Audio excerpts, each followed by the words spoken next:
Ngasisu mayamgidmakta anuba crime story ama puduna lakchari wari asi tahanjaba matamda soikhilankiba yaurabasu tabiribasingna ngakpiyu haiba wafam asi thamjaraga wari asi haujarage wari asi Rajasthan gi Kota hariba mafam aduda thokiba case amani Kota hariba mafam asi doctor tamba amadi engineer tambagidamak henna khangnariba mafam amani hariba mafam asida chahi 15 surabi nupi macha ama lairami mahaki mamingna Parithi kawi Hojik mahak asi class 9 tamlibini Kota da mahaki mama mapaga puna laiminabani Parithi asi school gi satri ama oibana mahaki nutigi routine asi school chatpa school dagi halaklaga ngahak potharaba matung amuka tuition chatpa asina magi routine oirami mahaki tuition asi pung ama makhai muk oirami mahaki tuition loirba matung yumda chatlami mahakna tamliba oja adudi Gaurav Jaini 13 February 2022 numin asida Parithi gi mama mapa asi luhongba ama laibadagi luhongba chatnaba tawrami haiba luhongba asida Parithi shu chatpa yawgadawribani maram asina Parithi na school amadi tuition chuti lawrami haiba matam asi February ni aduga March April swaida exam su hawgadawribani maram asina Gaurav Jaina Parithi gi mapa da call tawduna hai exam di nakshilakle adubu takadaba topic chapter mayam ama wali haiba asi takadaba yadabani yamna maru oibani aduna maram oraga Parithi bu coaching center da tharaknaba hairamki Parithi gi mapana ngasidi aikhoiju lohongba ama chatkadabani aduga Parithi na su suti lawraga lairabani matau karamna tharakani hairami Gaurabna karisu yamna kuigadaba nate topic ani hom khak taklaga tharake hairami Parithi gi mapasu mahaki machanupi bu pahaningba larik hayaningbagi Parithi bu tuition center da thakirami aduga makoina luhongba chatkadaba adu Parithi su yahoningbani Parithi na yaudabadagi mama mapa su luhongba adu chalamkhide Parithi gi mama mapa na Parithi bu yumda halakpa ngairamki pung ani ahum suraklaba phawba Parithi yumda halaktabadagi pakatpa phawramki amuka pung ahum mari ngairba matungda Parithi gi mapa na ngaiba ngamlaktabadagi Parithi na tuition tawpham sangda chalamki haiba center asi Gaurav masagini Parithi gi mapa na center mafam yobada center adugi thong so londana leirami adubu thong adugi mapanda Parithi gi center leiramba thengnaki Parithi gi sendal adu mapanda leiramba aduda Parithi asi manungda leiramgani khanduna thong thinduna Gauramki adubu manungdagi kana amatana su pakhum pikhiramde mahagi oja Gaurav nasu thong adu halamkhide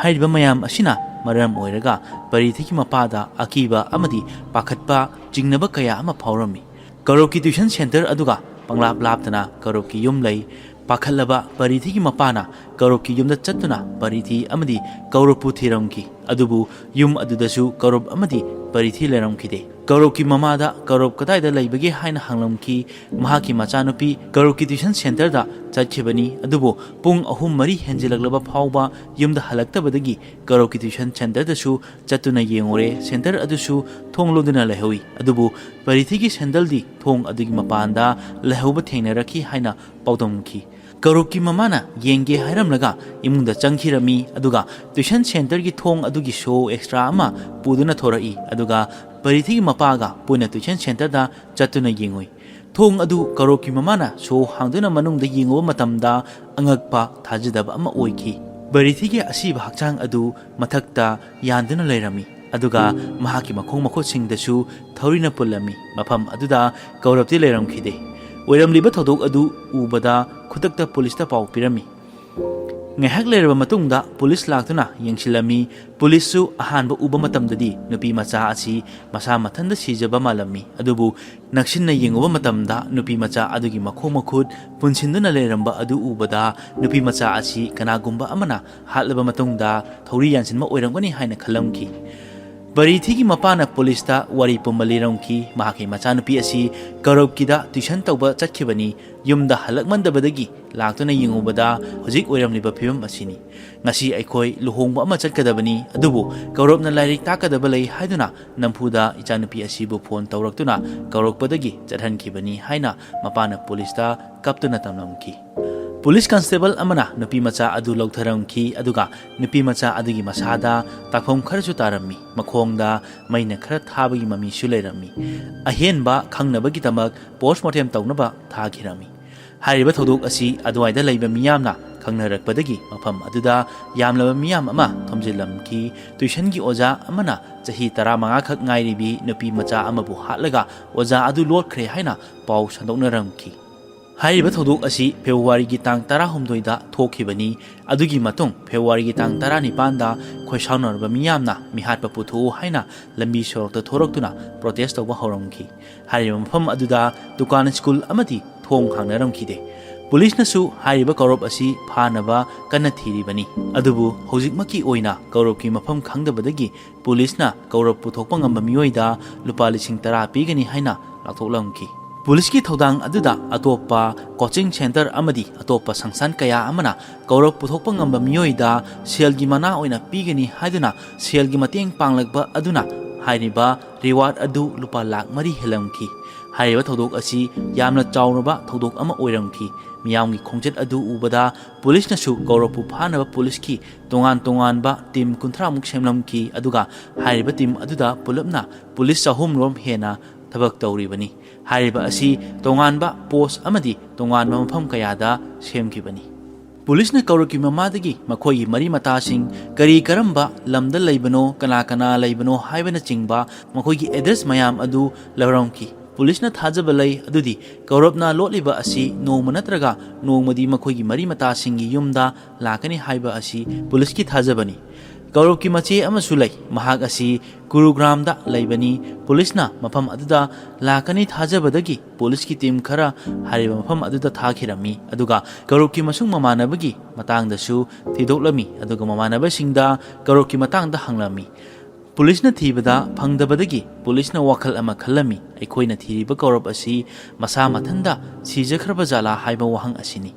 ꯀꯧꯔꯞꯀꯤ ꯃꯃꯥꯟꯅꯕꯁꯤꯡꯅ ꯍꯥꯏꯔꯛꯄꯒꯤ ꯃꯇꯨꯡ ꯏꯟꯅ ꯆꯍꯤ 15 ꯈꯛ ꯉꯥꯏꯔꯤꯕꯤ ꯅꯨꯄꯤ ꯃꯆꯥ ꯑꯗꯨ ꯀꯧꯔꯞꯅ ꯅꯨꯡꯁꯤꯖꯕꯅꯤ꯫ ꯃꯔꯝ ꯑꯗꯨꯅ ꯀꯧꯔꯞꯅ ꯄꯔꯤꯊꯤꯕꯨ ꯍꯥꯠꯂꯕ ꯃꯇꯨꯡ ꯅꯤꯡꯉꯝꯗꯕ ꯂꯥꯛꯄ ꯑꯃꯗꯤ ꯖꯦꯜꯗ ꯂꯩꯒꯅꯤ ꯍꯥꯏꯅ ꯀꯤꯕꯗꯒꯤ ꯃꯁꯥ ꯃꯊꯟꯇ ꯁꯤꯖꯔꯝꯒꯗ꯭ꯔꯥ ꯍꯥꯏꯕ ꯋꯥꯍꯪ ꯑꯃ ꯇꯠꯇꯅ ꯍꯪꯂꯝꯃꯤ꯫ ꯃꯔꯝ ꯑꯁꯤꯅ ꯄꯨꯂꯤꯁꯅ ꯀꯧꯔꯞꯄꯨ ꯊꯤꯕ ꯃꯇꯝꯗ ꯇꯨꯔꯦꯜ, ꯄꯨꯈ꯭ꯔꯤ, ꯆꯤꯡꯈꯣꯡ ꯆꯤꯡꯌꯥꯅꯆꯤꯡꯕꯁꯤꯡꯗꯁꯨ ꯊꯤꯔꯝꯈꯤ꯫ ꯑꯃꯔꯣꯝꯗ ꯁꯥꯏꯕꯔ ꯁꯦꯜ ꯇꯤꯝꯅ ꯀꯧꯔꯞꯀꯤ ꯐꯣꯟ ꯑꯗꯨ ꯇ꯭ꯔꯦꯁ ꯇꯧꯕ ꯃꯇꯝꯗ ꯇꯨꯔꯦꯜ ꯑꯃꯗ ꯂꯩꯔꯦ ꯍꯥꯏꯕ ꯈꯪꯂꯝꯈꯤ꯫ ꯑꯁꯨꯝꯅ ꯄꯨꯂꯤꯁꯅ ꯍꯥꯏꯔꯤꯕ ꯇꯨꯔꯦꯜ ꯑꯗꯨꯗ ꯊꯤꯕ ꯃꯇꯝꯗ ꯀꯧꯔꯞꯀꯤ ꯐꯣꯟꯗꯤ ꯐꯪꯕ ꯉꯝꯈꯤ꯫ ꯑꯗꯨꯕꯨ ꯀꯧꯔꯞꯀꯤ ꯍꯛꯆꯥꯡꯗꯤ ꯐꯪꯂꯝꯈꯤꯗꯦ꯫ ꯑꯗꯨꯒ ꯑꯃꯅ ꯃꯅꯥꯛ ꯑꯗꯨꯋꯥꯏꯗ ꯁꯤꯅ ꯐꯪꯕ ꯃꯤꯑꯣꯏ ꯁꯛꯈꯪꯗꯕ, ꯃꯤꯅ ꯊꯤꯔꯛꯇ꯭ꯔꯕ ꯑꯁꯤꯕ ꯃꯈꯩꯁꯨ ꯄꯨꯂꯤꯁꯅ ꯌꯦꯡꯉꯝꯃꯤ꯫ ꯃꯌꯥꯝ ꯑꯗꯨꯒꯤ ꯃꯅꯨꯡꯗ ꯀꯧꯔꯞꯀꯤ ꯑꯁꯤꯕ ꯍꯛꯆꯥꯡ ꯌꯥꯎꯕ꯭ꯔꯥ ꯍꯥꯏꯅ꯫ ꯑꯗꯨꯕꯨ ꯍꯥꯏꯔꯤꯕ ꯃꯌꯥꯝ ꯑꯗꯨꯗ ꯀꯧꯔꯞꯇꯤ ꯌꯥꯎꯔꯝꯈꯤꯗꯦ꯫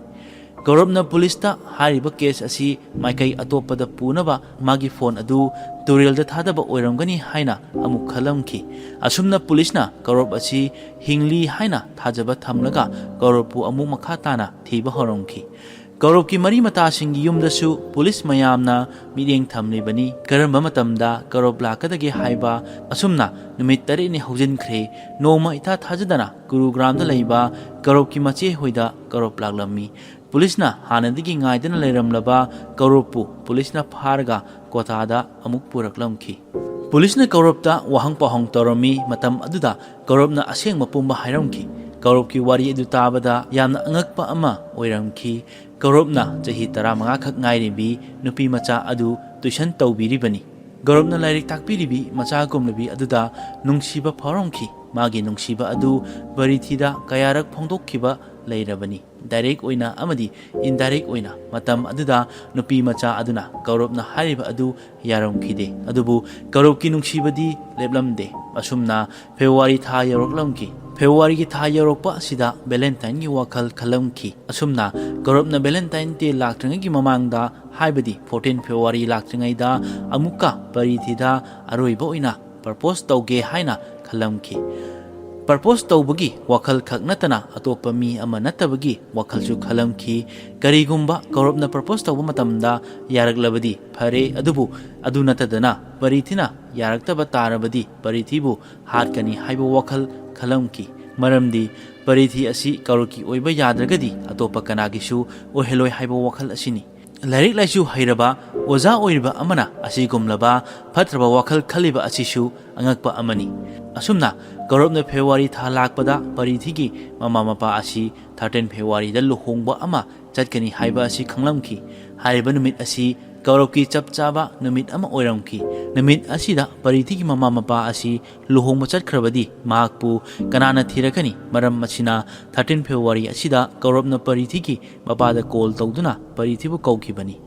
ꯀꯧꯔꯕꯅ ꯄꯔꯤꯊꯤ ꯀꯧꯗ꯭ꯔꯤꯉꯩ ꯃꯃꯥꯡꯗ ꯃꯇꯧ ꯀꯔꯝꯅ ꯄ꯭ꯔꯄꯣꯖ ꯇꯧꯒꯗꯒꯦ ꯑꯃꯗꯤ ꯃꯇꯧ ꯀꯔꯝꯅ ꯍꯥꯠꯀꯗꯒꯦ ꯍꯥꯏꯕ ꯃꯌꯥꯝ ꯑꯃ ꯄ꯭ꯂꯥꯟ ꯇꯧꯔꯝꯃꯤ꯫ ꯃꯤ ꯑꯃꯕꯨ ꯍꯥꯠꯂꯕ ꯃꯇꯨꯡ ꯃꯇꯧ ꯀꯔꯝꯅ ꯂꯣꯠꯀꯅꯤ, ꯄꯨꯂꯤꯁꯇꯒꯤ ꯃꯇꯧ ꯀꯔꯝꯅ ꯅꯥꯟꯊꯣꯛꯀꯅꯤ ꯍꯥꯏꯕꯅꯆꯤꯡꯕ ꯃꯌꯥꯝ ꯑꯃ ꯊꯤꯔꯝꯃꯤ꯫ ꯑꯗꯨꯒ ꯀꯧꯔꯕꯅ ꯐꯤꯂꯝ ꯀꯌꯥ ꯑꯃꯁꯨ ꯌꯦꯡꯂꯝꯃꯤ, ꯀ꯭ꯔꯥꯏꯝ ꯁꯣꯔꯁ ꯀꯌꯥ ꯑꯃ ꯊꯤꯒꯠꯂꯝꯃꯤ꯫ ꯏꯟꯇꯔꯅꯦꯠꯇ ꯊꯤꯔꯛꯄꯗ ꯁꯥꯔꯨꯛ ꯈꯥꯟꯒꯤ ꯐꯤꯂꯝ ꯑꯃ ꯊꯦꯡꯅꯔꯝꯃꯤ꯫ ꯍꯥꯏꯔꯤꯕ ꯐꯤꯂꯝ ꯑꯗꯨ ꯐꯖꯅ ꯃꯃꯨꯠ ꯇꯥꯅ ꯌꯦꯡꯂꯝꯃꯤ꯫ ꯍꯥꯏꯔꯤꯕ ꯐꯤꯂꯝ ꯑꯁꯤꯗ ꯑꯦꯛꯇꯔꯅ ꯑꯦꯛꯇ꯭ꯔꯦꯁꯇ ꯈꯧꯔꯤ ꯃꯦꯠꯇꯨꯅ ꯍꯥꯠꯂꯕ ꯃꯇꯨꯡ ꯑꯦꯛꯇꯔ ꯑꯃꯒꯤ ꯈꯧꯔꯤꯗ ꯊꯧꯔꯤ ꯌꯥꯟꯗꯨꯅ ꯑꯃꯨꯛꯀ ꯍꯥꯠꯂꯝꯃꯤ꯫ ꯀꯧꯔꯕꯅ ꯍꯥꯏꯔꯤꯕ ꯐꯤꯂꯝꯒꯤ ꯁꯤꯟ ꯑꯁꯤ ꯍꯟꯖꯤꯟ ꯍꯟꯖꯤꯟ ꯌꯦꯡꯂꯝꯃꯤ꯫ ꯑꯦꯛꯇꯔ ꯑꯗꯨꯅ ꯃꯇꯧ ꯀꯔꯝꯅ ꯈꯧꯔꯤ ꯃꯦꯠꯂꯒ ꯍꯥꯠꯂꯤꯕꯅꯣ, ꯈꯧꯔꯤꯒꯤ ꯀꯔꯝꯕ ꯖꯒꯥꯗ ꯃꯦꯠꯂꯤꯕꯅꯣ ꯍꯥꯏꯕꯅꯆꯤꯡꯕ ꯌꯥꯝ ꯀꯨꯞꯅ ꯐꯤꯂꯝ ꯑꯗꯨꯒꯤ ꯁꯤꯟ ꯑꯗꯨ ꯌꯦꯡꯂꯝꯃꯤ꯫ ꯃꯇꯧ ꯀꯔꯝꯅ ꯍꯥꯠꯀꯅꯤ ꯍꯥꯏꯕ ꯑꯗꯨꯗꯤ ꯀꯧꯔꯕꯅ ꯈꯪꯕ ꯉꯝꯈ꯭ꯔꯦ꯫ ꯑꯗꯨꯒ ꯍꯥꯠꯂꯕ ꯃꯇꯨꯡ ꯃꯇꯧ ꯀꯔꯝꯅ ꯄꯨꯂꯤꯁꯇꯒꯤ ꯂꯣꯠꯀꯗꯒꯦ ꯍꯥꯏꯅ ꯊꯤꯔꯝꯈꯤ꯫ ꯀꯧꯔꯕꯅ ꯌꯨꯇ꯭ꯌꯨꯕꯇ ꯁ꯭ꯀ꯭ꯔꯣꯜ ꯇꯧꯕꯗ ꯚꯤꯗꯤꯑꯣ ꯑꯃ ꯊꯦꯡꯅꯔꯝꯈꯤ꯫ ꯍꯥꯏꯔꯤꯕ ꯚꯤꯗꯤꯑꯣ ꯑꯗꯨꯗ ꯅꯨꯄꯥ ꯑꯃꯅ ꯃꯦꯀꯞ ꯇꯧꯔꯒ ꯅꯨꯄꯤ ꯑꯃ ꯑꯣꯟꯕꯒꯤ ꯚꯤꯗꯤꯑꯣꯅꯤ꯫ ꯍꯥꯏꯔꯤꯕ ꯃꯦꯀꯞ ꯑꯗꯨ ꯇꯧꯗ꯭ꯔꯤꯉꯩꯒꯤ ꯚꯤꯗꯤꯑꯣ ꯑꯃꯗꯤ ꯃꯦꯀꯞ ꯂꯣꯏꯔꯕ ꯃꯇꯨꯡꯒꯤ ꯈꯦꯠꯅꯕ ꯑꯅꯤ ꯑꯗꯨ ꯌꯦꯡꯍꯜꯂꯝꯃꯤ꯫ ꯀꯧꯔꯕꯅ ꯚꯤꯗꯤꯑꯣ ꯑꯗꯨ ꯌꯦꯡꯉꯨꯕꯗ ꯀꯧꯔꯕꯇ ꯋꯥꯈꯜ ꯑꯃ ꯈꯜꯂꯝꯈꯤ꯫ ꯑꯁꯨꯝꯅ ꯀꯧꯔꯕꯅ ꯌꯨꯇ꯭ꯌꯨꯕꯀꯤ ꯃꯦꯀꯞ ꯇꯧꯕꯒꯤ ꯚꯤꯗꯤꯑꯣ ꯈꯔꯁꯨ ꯌꯦꯡꯂꯝꯃꯤ꯫ ꯃꯦꯀꯞ ꯃꯇꯧ ꯀꯔꯝꯅ ꯇꯧꯒꯅꯤ, ꯃꯦꯀꯞ ꯇꯧꯕꯗ ꯀꯔꯝꯕ ꯄꯣꯠꯂꯝ ꯆꯪꯏ, ꯑꯃꯗꯤ ꯅꯨꯄꯥꯗꯒꯤ ꯅꯨꯄꯤ ꯑꯃ ꯑꯣꯟꯊꯣꯛꯄꯗ ꯀꯔꯝꯕ ꯄꯣꯠꯂꯝꯁꯤꯡ ꯆꯪꯕꯒꯦ ꯍꯥꯏꯕꯅꯆꯤꯡꯕ ꯃꯌꯥꯝ ꯑꯃ ꯊꯤꯔꯝꯃꯤ꯫ ꯑꯗꯨꯒꯤ ꯃꯇꯨꯡꯗ ꯀꯧꯔꯕꯅ ꯀꯩꯊꯦꯜ ꯊꯣꯛꯇꯨꯅ ꯃꯦꯀꯞ ꯇꯧꯅꯕꯒꯤ ꯄꯣꯠꯂꯝꯁꯤꯡ ꯂꯩꯔꯝꯈꯤ꯫ ꯑꯗꯨꯒ ꯑꯇꯩ ꯄꯣꯠꯂꯝꯁꯤꯡꯁꯨ ꯂꯩꯔꯝꯈꯤ꯫ ꯐꯤꯔꯣꯜꯗꯤ ꯃꯍꯥꯛꯀꯤ ꯃꯆꯦꯒꯤ ꯐꯤꯔꯣꯜ ꯁꯤꯖꯤꯟꯅꯔꯝꯃꯤ꯫ ꯌꯨꯝꯗꯁꯨ ꯃꯥꯒꯤ ꯃꯆꯦꯒꯤ ꯐꯤꯔꯣꯜꯁꯤꯡ ꯂꯩꯔꯤꯕꯅꯤ꯫ ꯑꯁꯨꯝꯅ ꯀꯧꯔꯕꯅ ꯌꯨꯇ꯭ꯌꯨꯕ ꯚꯤꯗꯤꯑꯣ ꯌꯦꯡꯅ ꯌꯦꯡꯅ ꯃꯁꯥꯗ ꯃꯦꯀꯞ ꯇꯧꯕ ꯍꯧꯔꯝꯃꯤ꯫ ꯑꯗꯨꯒ ꯅꯨꯄꯤ ꯑꯃ ꯑꯣꯏꯅ ꯃꯇꯧ ꯀꯔꯝꯅ ꯆꯠꯀꯅꯤ ꯑꯃꯗꯤ ꯃꯇꯧ ꯀꯔꯝꯅ ꯐꯝꯒꯅꯤ ꯍꯥꯏꯕꯗꯤ ꯅꯨꯄꯤ ꯑꯣꯏꯕꯤ ꯑꯃꯅ ꯇꯧꯕ ꯊꯕꯛ ꯈꯨꯗꯤꯡꯃꯛ ꯃꯨꯟꯅ ꯌꯦꯡꯂꯝꯃꯤ꯫